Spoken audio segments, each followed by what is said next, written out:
this is each. Turning. Yeah, that's perfect. So in the interest of the weather and trying to get things started so we can actually take a ride up in the elevator, I'm going to try and kick things off. Happy to be here this morning with Senator Berry, Congressman Tierney. I know Steve's here, Steve Munion from Senator Kerry's office as well, to celebrate what is a project that has been a very, very long time in the making. It's a beautiful addition. We're very fortunate that we have Dennis Gray Architects, based right here in Salem, who designed, we think, an outstanding complement to our historic building. New England Builders, our contractor, is here, right behind. Right next to Dennis, who did some outstanding work to really pull all this together, and a number of city councilors whose partnership, I think, in particular the fact that they're in crutches and a walker, demonstrate how valuable this building is. Council President Bob McCarthy, Councilor Joe O'Keefe, I saw Councilor Pelletier here as well. A real partnership in making this happen. For folks who have been in city government for a number of years or come up to buildings in the council chambers know that for the last 20 plus years, it's been really hard to get in and out. We've got a chair lift. It doesn't offer the same accessibility that an elevator does. But for the addition of stimulus dollars, the city received $300,000 in CDBG, Community Development Block Grant Funds, extra dollars directly from the stimulus that allowed us to make this project possible. We have always wanted to do it, but the funding has been completely out of reach. Those dollars, but for having them here, would not have been possible to stand with this wonderful new elevator that has done so much, not only for our employees, some of our counselors, but in particular for people who are trying to access public hearings, public meetings, and have had a struggle to do that on, what do we call that, Chair? The whirly-bird? The whirly-bird is what Senator Berry's called that in the past. I call it a death-defying threatening. I'm scared to death of it. No longer necessary to take that up. So I do want to acknowledge the work of the planning department, Lynn Duncan, Natalie Lovett, who worked on this project in particular to bring all the pieces together. I thank you for your time. And I want to ask Congressman Tierney to say a few words because there's been a lot of rhetoric around the stimulus and whether it's created jobs. I can tell you it has here, whether it was the contractor or the architect, and certainly will be one of those projects that couldn't have gotten done but for those dollars.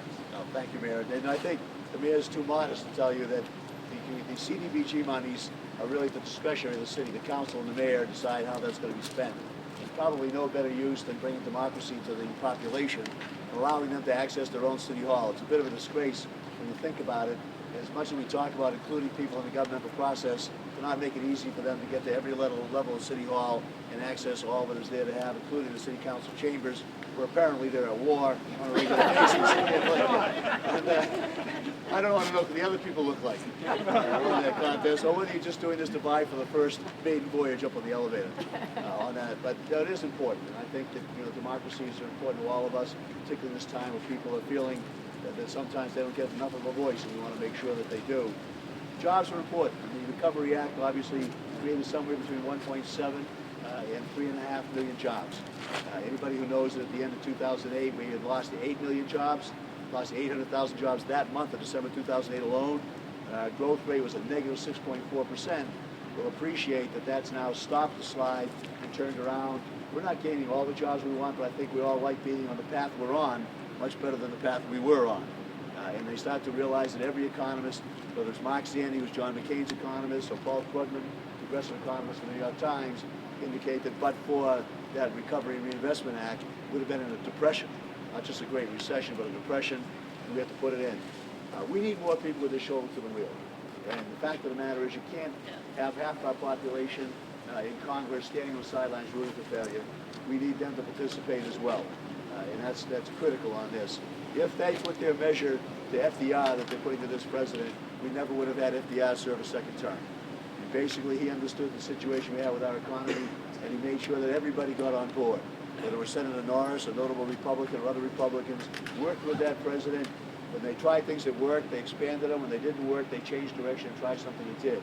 We need that kind of teammanship down in Washington going forward, and we need people to work with this. So enough of the naysaying.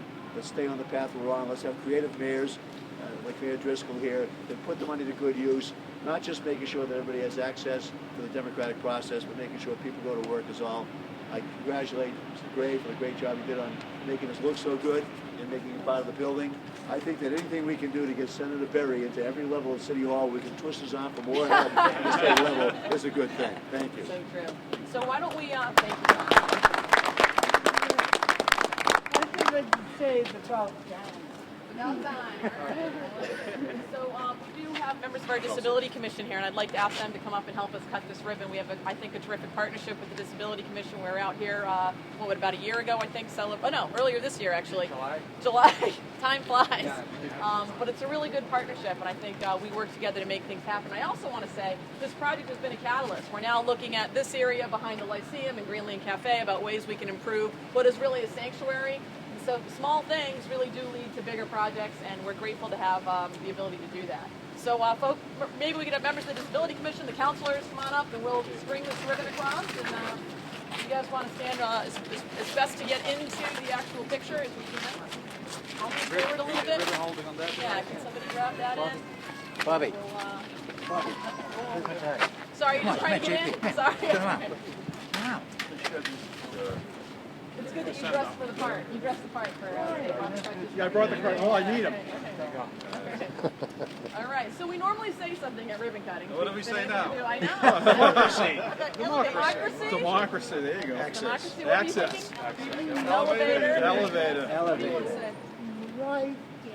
We will rise again. We will rise again. There you go. Access to all. Access to all. That's There good. we go. All right, on three. 1, 2, 3. Access to all. All right. Thank you. That's a good one. I like that. All right, so I'm going to ask Fred and Beth, who's been up that chairlift, the whirlybird ride, here. That's 28 years. Sorry, we'll let Beth go up. Beth in the center. You gotta take me back later? Home later? I don't have to go like that. No, I have to. Jason. Well, no, I think get it all worked out. When you're ready. Oh, really? They said it might come.